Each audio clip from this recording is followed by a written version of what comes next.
Seja bem-vinda, seja bem-vindo ao 5º Congresso Internacional de Tecnologia na Educação. Eu sou o professor Olair, trabalho na coordenação do curso de Engenharia Agronômica e, em nome do Unisalesiano, quero desejar a você uma boa palestra e deixo também aqui os nossos agradecimentos antecipados pela sua participação neste evento. Nosso convidado de hoje é o doutor Pedro Henrique Pinto Ribeiro. Ele é diretor-geral da H2O AgroSoluções e vai nos falar um pouco sobre os desafios da irrigação na atualidade. Seja muito bem-vindo, doutor Pedro. Passo-lhe a palavra para que compartilhe conosco os seus conhecimentos. Bom dia, pessoal. Espero que todos vocês estejam fazendo grande proveito, desses momentos e desse evento que a universidade, junto com o professor Olair e com o professor Vitor, tem preparado para vocês e que seja de grande valia, Porque, como se diz, conhecimento nunca é pouco, E quanto mais a gente absorve, mais a gente vai crescer e estar em constante evolução. Então, o título da minha apresentação para vocês, os desafios da irrigação no Brasil, eu vou falar um pouco do olhar da agricultura irrigada hoje, os avanços e os crescimentos que nós temos. E junto com esses avanços e crescimentos, nós temos os desafios, Onde impacta, o que a gente tem que vencer, para que essa agricultura cresça. E uma vez que a irrigação, ela tem um olhar atípico pela sociedade. Por quê? Consumo de água. Então, sempre vocês vão ouvir falar muito que a irrigação vai consumir água. Só que não é assim. Existe um olhar diferente e ações diferentes para a gente mitigar esses problemas. Então, eu vou falar um pouco sobre mim, Hoje, eu sou diretor-geral da H2O AgroSoluções, Ela é uma empresa que representa a Irrigere e a Vale. Ela faz parte do grupo WGL. O grupo WGL tem outras 2 empresas, Uma delas é a RAC, que faz projetos elétricos, e a própria WGL, que são os geradores de energia. Então, o grupo hoje, ele quer entregar uma solução sustentável e 360 graus, de forma que a gente atenda, os nossos clientes de forma completa. Então, eu sou doutor em agronomia pela FCA Unesp, onde eu tive o prazer, de conhecer o professor Victor e a gente fez algumas disciplinas juntos. Sou mestre em engenharia agrícola pela Universidade Federal de Campina Grande, na Paraíba, e tecnólogo em irrigação e drenagem pelo Instituto Federal Goiano em Urutaí. Passei por algumas empresas, passei em algumas universidades, porém, eu tiro o chapéu, para o Victor, para o professor Olair, que hoje dar aula é um desafio, E eu preferi não continuar diretamente, dando aula. Fui para a parte de empresa privada, fiquei 8 anos, em uma multinacional americana, e agora eu fui para uma revenda, até por questão de tempo, e um pouco de olhar pessoal mesmo. Mas passei por algumas universidades, ministrei várias disciplinas, e hoje eu fico mais ligado a essas universidades, a parte de pesquisa, contribuição dentro dos laboratórios, participação nas bancas, mas eu tenho um carinho muito grande, por essa vida acadêmica em si. Então, para a gente iniciar, a gente vai falar muito dessa questão dos recursos hídricos e como que esses recursos hídricos vão estar ligados diretamente à agricultura irrigada. Então, uma vez que a gente começa a falar de recursos hídricos, a gente fala muito da questão da escassez hídrica, a falta d'água. E algumas regiões no país passam por essas dificuldades, principalmente quando a gente tem El Niño e Laninha excedente nas regiões, principalmente onde? Norte, Nordeste e Sul, são as que são mais impactadas, né, por esses eventos climáticos. E por ela ser muito impactada por esses eventos climáticos, a disponibilidade de água é limitada. Vou dar o exemplo do Nordeste, que a partir desse momento dessa escassez d'água, as áreas se tornam um pouco salinas. Por quê? Está muito próximo do mar, né, as regiões, e acaba que a brisa marinha, né, ali tem um nome que eu esqueci o nome agora, mas que a própria salinidade do mar adentra, né, para dentro do continente. Então, esse solo, por ser solos jovens, né, e ainda não ser tão temperizados, eles são salobros. Então, hoje a gente tem processos mitigadores, né, para trabalhar em cima dessa salinidade e com essas condições. Até por isso, dentro, um pouco mais à frente, eu vou falar sobre as políticas públicas e os desenvolvimentos, né, do Ministério de Desenvolvimento Regional com questão de levar água até esses lugares, né? Uma água de mais qualidade, uma água com mais potencial para a agricultura e até mesmo para a população. Um outro grande desafio, né, para a agricultura irrigada, né, e para esse desenvolvimento são os altos custos de implementação. Até porque irrigação, hoje, ela demanda vários investimentos em infraestrutura. Se vocês tiverem a oportunidade, né, aí o professor Victor pode levar vocês na usina e fazer uma visita, né, nas obras que hoje nós temos dentro da usina. Desde esses processos de turnkey, elevação da água, condução da água, né, desde a captação até a chegada do equipamento de irrigação. Então, nós temos várias formas, né, de infraestrutura para operar um sistema de irrigação.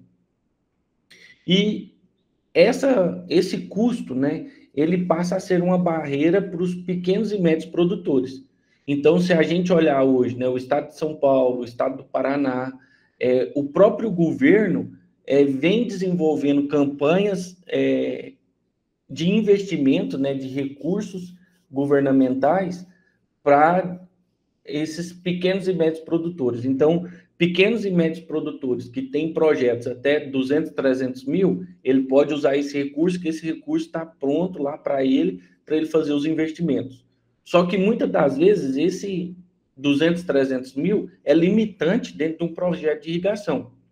Vou dar um exemplo para vocês.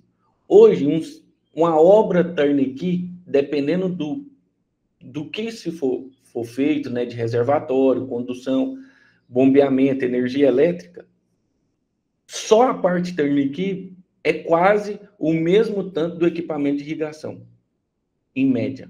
Só para vocês terem noção de custo. Então, se hoje um equipamento de irrigação vai custar 20 mil por hectare, a obra vai custar 20 mil por hectare e no final sai 40 mil por hectare. Então, não dá para ele fazer tanta coisa. Porém, esse pequeno e médio produtor, ele está ligado a quê? A uma agricultura de subsistência, a uma agricultura familiar, a uma agricultura pequena, não de larga escala. Então, é onde a gente vê o HF, né, regional, municipal, crescer e ter força. Então, produção de alface, tomate, repolho e assim por diante. Um outro ponto que nós temos é em função da gestão e eficiência do uso da água. A falta de técnicas, né, e olhar adequado tanto para o manejo e controle, a gente não tem um uso eficiente, né, um uso racional dessa água. Então, esse desperdício, esse não uso eficiente da água, eu vou causar um impacto negativo ambiental. Então, hoje, quando a gente fala muito em o crescimento da agricultura no mundo, até 2050, 2060, a agricultura tem que triplicar. E hoje, globalmente falando, só existem 2 lugares no mundo que é capaz de entregar esse alimento globalmente. A parte da América do Sul, Brasil, Paraguai, Argentina. Saímos da América do Sul, onde é o outro lugar no mundo que a gente pode ter um ambiente parecido com o Brasil? A África. Então, hoje, se vocês olharem o desenvolvimento nessas regiões, são grandes. Por quê? A Europa, por conta da guerra, por conta de clima, tem investido muito onde? Na África. Os Estados Unidos, essa parte nossa aqui da América do Norte, vem com um olhar forte onde? No Brasil. Então, essas evoluções, elas vão partir desses lugares. E a Europa não produzindo, Estados Unidos já limitado. O que acontece? A gente vai receber o quê? Verba, incentivo financeiro. As tecnologias todas vão sair daqui. E a gente vai ter que entregar para eles o quê? Produto, sempre. Então, hoje, se a gente for ver o uso da água, onde que está a maior concentração? Na irrigação, no abastecimento urbano, nas indústrias, no abastecimento animal, nas termoelétricas, mineração e abastecimento rural. Então, essa divisão, ela vai crescer. E ela tem que crescer.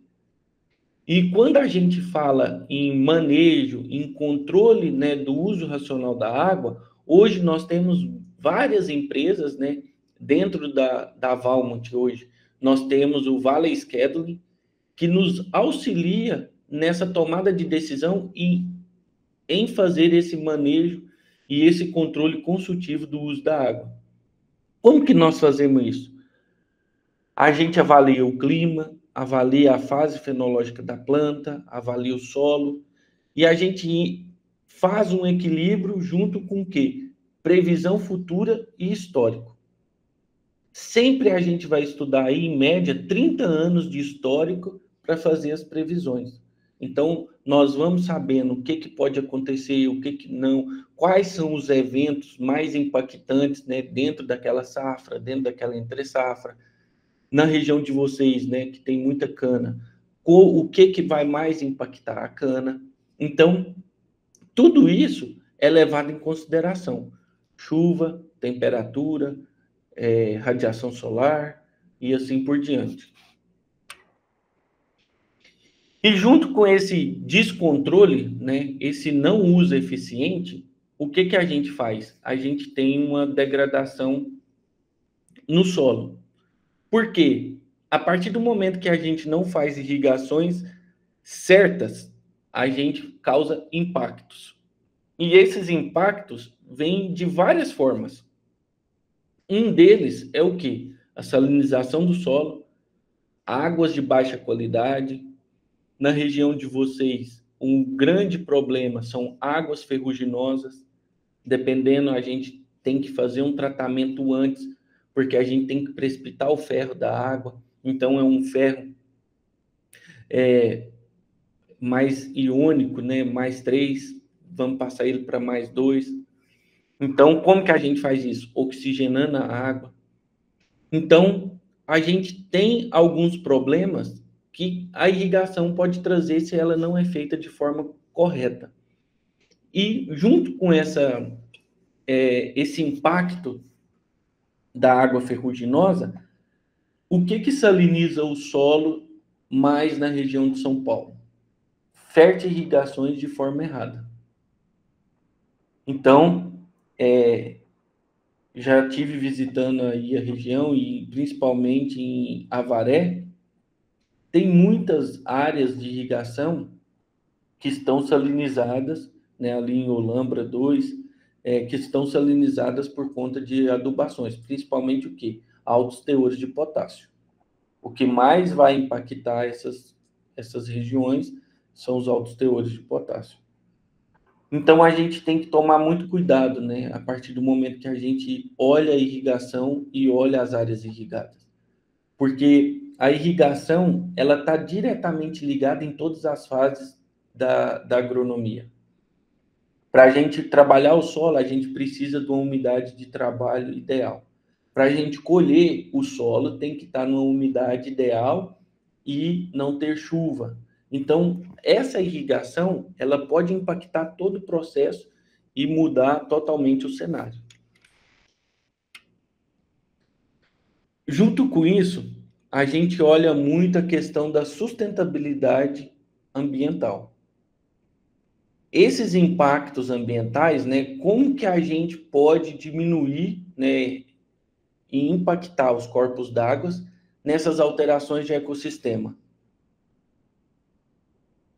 Hoje, o produtor ele não pensa em crescer verticalmente, ele pensa em crescer como? Horizontalmente.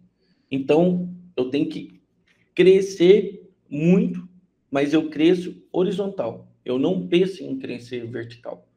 Só que nos últimos tempos, principalmente agora após a pandemia, né, e durante a pandemia, o que nós tivemos? Crescimentos verticais. Por quê? Porque horizontalmente o custo da terra se tornou muito caro. Então a terra ficou mais cara, de forma que era melhor eles investirem na própria terra e crescer verticalmente do que horizontalmente. E um outro impacto que tem muito é a questão das reservas. O que a gente tem que olhar e tomar cuidado, né?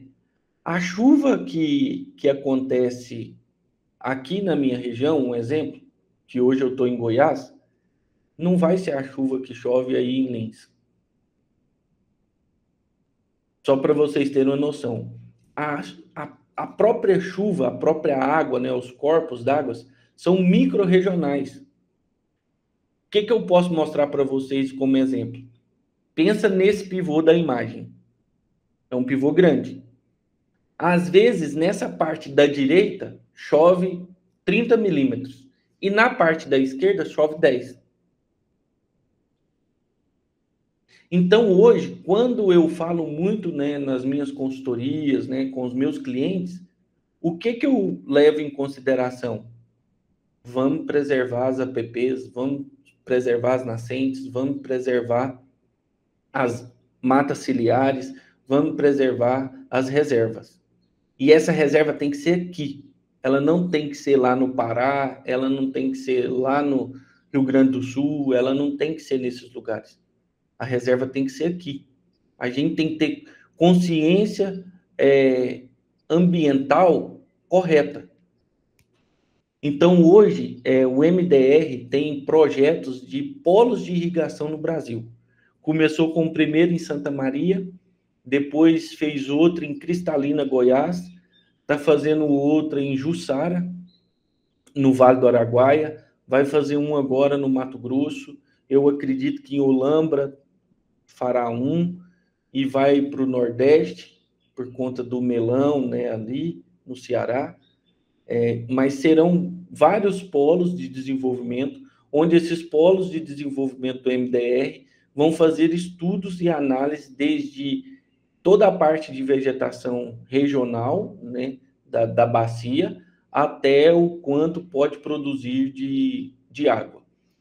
Um outro ponto que eu levo, né, dessa sustentabilidade ambiental é a questão do produtor passar a ser consumidor, a ser o quê? Produtor de água. Isso a gente tem isenção fiscal para a fazenda. Então, ele passa de ser um mero consumidor, não, eu só estou consumindo, e passa a ser um produtor de água. Minas Gerais tem um programa muito legal com essa questão de ser produtor de água, né, da recuperação das áreas degradadas, recuperação das matas ciliares, né, de encostas principalmente, que aí a gente pode recuperar os lençóis freáticos. E aí a gente passa a produzir mais água. Porque a água, ela não vai acabar. A água é um ciclo fechado. Ela não tem jeito de chegar lá na estratosfera e sumir para o espaço. Não existe. Então, o que é o ciclo da água, né? Ela evapora, forma as nuvens, condiciona e precipita. Então, esse ciclo é um ciclo fechado. E ele é um ciclo fechado regional. E em vários lugares até micro-regional. As massas de ar hoje no Brasil, elas são muito fechadas. A Amazônia pega a região do Pará ali, um pedaço do Tocantins, mas é lá. O Nordeste é o Nordeste. A Bahia ali, o sul da Bahia é o sul da Bahia. O Centro-Oeste é o Centro-Oeste, o Sudeste. Então, as massas, se vocês tiverem a curiosidade de olhar, elas são muito fechadas. E existe um ciclo que ele vai sempre seguir. Num outro ponto, o que a gente precisa olhar muito? A questão da infraestrutura e o controle dos recursos.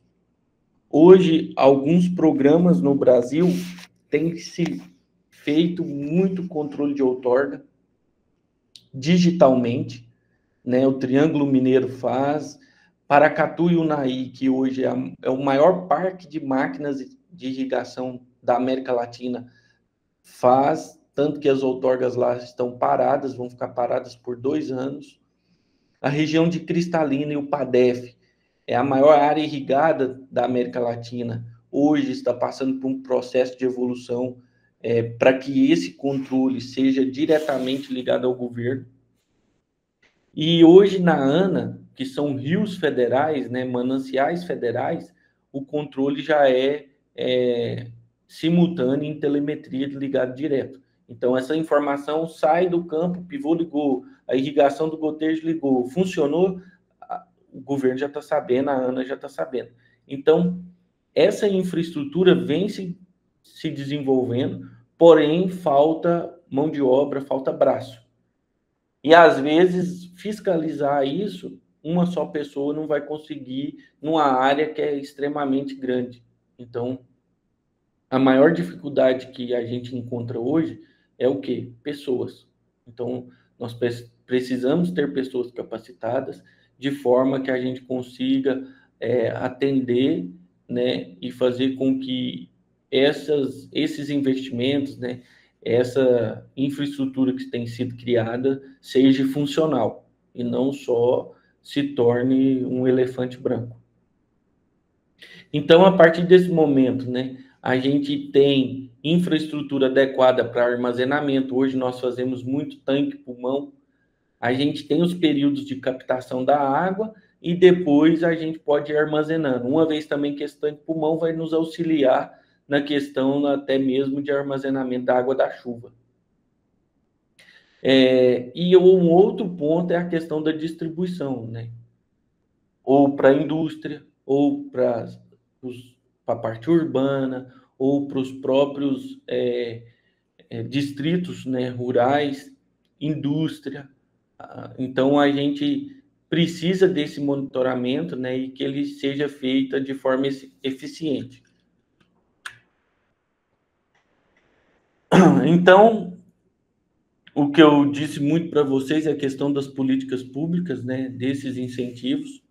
Hoje, dentro das políticas públicas integradas, os incentivos financeiros são escassos, por mais que existe e é divulgado um plano safra, esse plano safra não é de fácil acesso, e quando se libera algum recurso dentro do plano safra, já tem lugares destinados, né, para esse recurso, então não é todo mundo que consegue, porque aí o banco vai dar preferência para o cara que tem relacionamento, para o cara que tem, como que se diz, vários indicadores de conta, né, volume de fluxo com um banco, que ele compra consórcio, que ele compra seguro, que ele compra tudo. Então, assim, ele vai priorizar quem for o amigo dele, né? Então, hoje, esses recursos são bem limitados. E, principalmente, né, quando a gente se fala em desenvolvimento de projetos de áreas irrigadas em larga escala, né, e que é altamente tecnológico, falta principalmente o quê? Pessoas e olhar governamental para essas áreas. Por quê? Porque se eu irrigo, eu vou produzir mais. Se eu vou produzir mais, eu vou ter que colher mais. Se eu vou ter que colher mais, eu vou ter que comprar mais máquina. Se eu compro mais máquina, eu preciso de mais operador. Então é um ciclo, né? Eu aumento minha produção, eu aumento meu número de empregos. Então é diretamente proporcional. Eu cresço, eu gero mais emprego.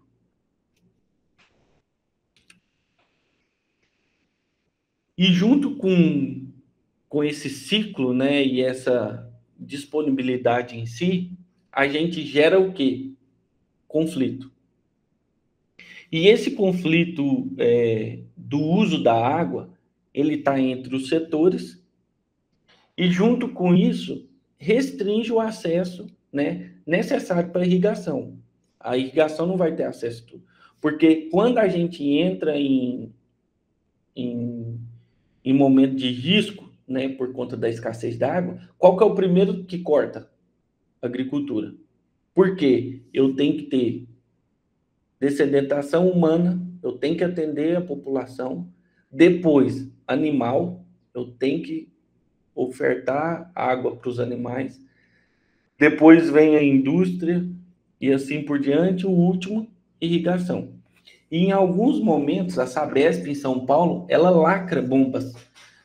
Durante meu doutorado, quando estava em Botucatu, a Sabesp chegou a lacrar várias bombas de irrigação nesses grandes projetos, né? Paranapanema, Olambra ali, Avaré. Então, tinha muito problema com essa questão do conflito, até porque estava enfrentando um momento de escassez muito grande. Então, essa questão da gestão da água, quanto mais a gente puder ter um olhar na questão do uso eficiente da água, melhor. Porque a gente consegue produzir mais com menos. O que eu posso te dizer? Hoje, vou te dar o exemplo da cana-de-açúcar. A cana-de-açúcar suporta até quase 20%, 30% de estresse. Então, pensa comigo, se para o ciclo completo da cana, ela vai precisar de 1.000 milímetros, para facilitar a conta nossa, né? 1.000 milímetros, basta eu irrigar quanto? 700, 750, 800 milímetros. Então, se eu faço isso, ela ainda vai produzir muito. Só que sempre é um item ligado a outro. Para ela produzir muito, o que eu preciso? Nutrição. Depois, controles fitossanitários. Depois, controle entomológicos. Depois, colher bem, plantar bem. Estrutura de solo. Por quê? Para plantas produzir bem, fazer toda a parte fisiológica bem, o solo tem que estar bem. E o solo bem é o quê? Água, ar, parte estrutural física, que entra a parte química. Então, é um ciclo fechado onde todas as partes são diretamente ligadas. Não existe uma que fala que é sozinha. Ah, a mecânica não precisa de ninguém. Ah, a entomologia não precisa de ninguém. Não é. Então, tudo é um ciclo e o ciclo da agricultura é igual ao ciclo da água. É um dependente do outro. E são todos ligados. Então, enfrentar esses desafios requer políticas eficazes, que hoje ainda são falhas, investimento em tecnologias sustentáveis. Hoje, as grandes multinacionais têm feito investimentos em tecnologias. No ano de 2023, 20, 20, 20 uns quebrados. A Vale comprou a Prospera, foi a maior compra tecnológica do mundo. 330 e vai cacetada milhões de dólares, e era uma startup israelense para tecnologia agrícola. Então, hoje, essas empresas investem muito nessa parte de tecnologia e sempre, né, capacitar os produtores a fazer o quê? Gestão integrada dos recursos. E não só da parte hídrica, né, vamos se dizer, mas de forma completa e ampla. Porque, como eu disse, né, todas as áreas são interligadas e faz parte desse processo. Então, uma coisa que durante a faculdade, né, durante esse processo que vocês se encontram nesse momento, o que é importante que vocês tenham em mente, né, na cabeça? O que vocês querem, né? Onde vocês querem estar? Quem vocês querem ser? Vocês querem ser um professor Olair? Vocês querem ser um Victor? Vocês querem ser um Pedro? O que vocês querem? E outra, quem são as pessoas mais influentes que estão próximos de vocês? O professor, o técnico do laboratório, o cara da empresa. Quem são essas pessoas que estão próximos de vocês? E outra, para ter essas pessoas próximas, como que você vai chegar até eles? Ah, o dono da usina. Quem é o dono da usina? Ah, o João. Como que eu vou fazer para chegar no João? Como que eu vou conhecer ele? Normalmente, essas empresas não sabem quem é vocês. Não sabem quem são os novos futuros do mercado. E a gente precisa saber, porque a gente precisa contratar. O que fazer? Então, é ter em mente que cada ano que passar, que cada semestre que passar, quais são as disciplinas que vocês têm mais afinidades? Eu garanto que irrigação não vai ser, porque é só conta, e matemática e física, e ninguém gosta. Mas tem os que gostam. E irrigação, o avanço da irrigação é muito grande, porque a gente precisa de água para produzir.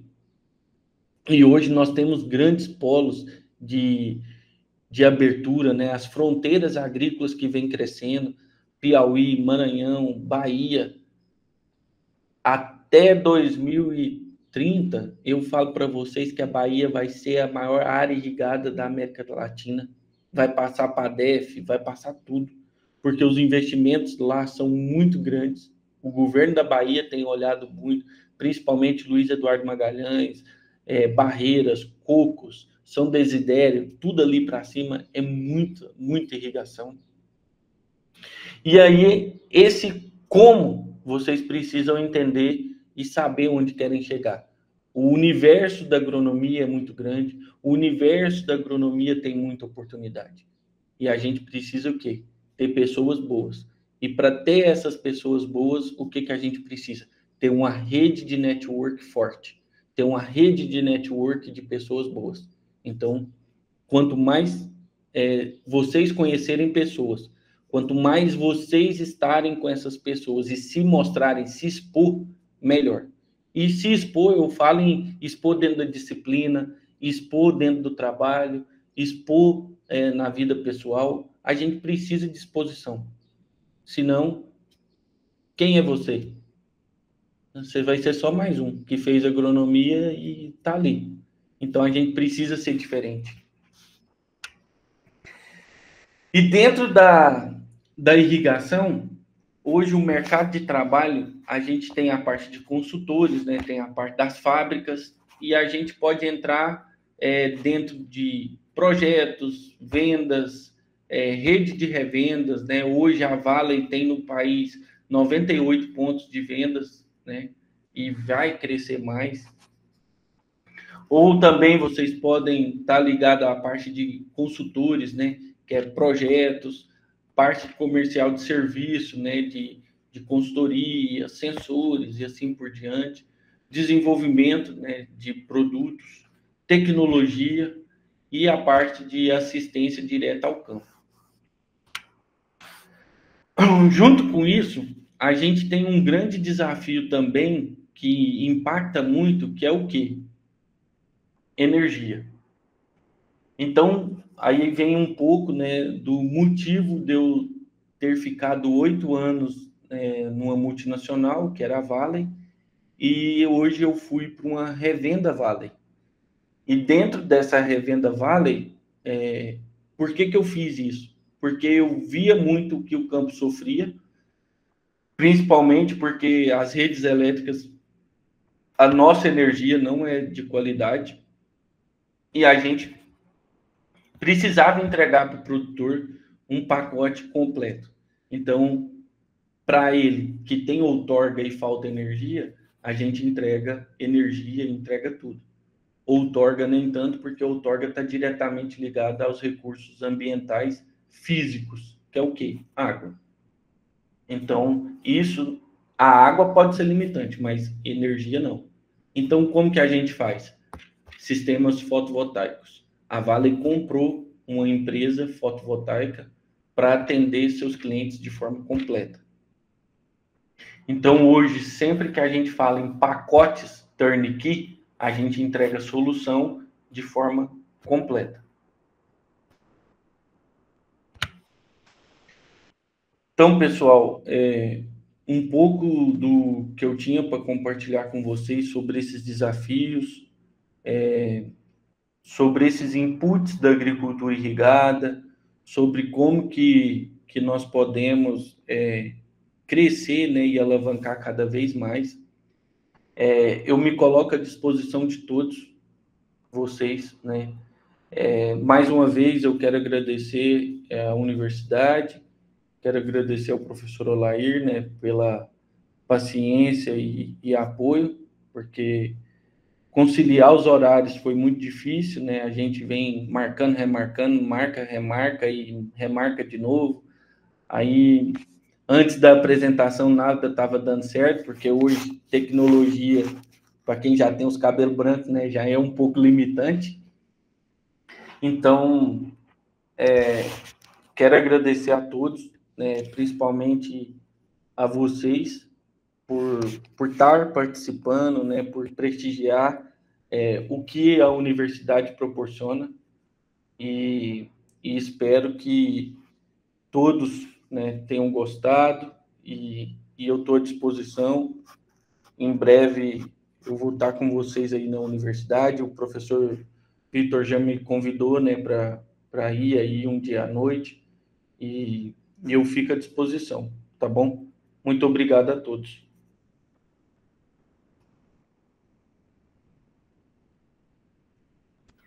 Nós que agradecemos, professor. Embora você agora não seja, né? Mas já foi. E quem foi, será para sempre. Ok? É verdade. Muito obrigado por compartilhar seus conhecimentos conosco, tá bom? E em nome do Unisalesiano, desejo muita paz e sucesso ao senhor.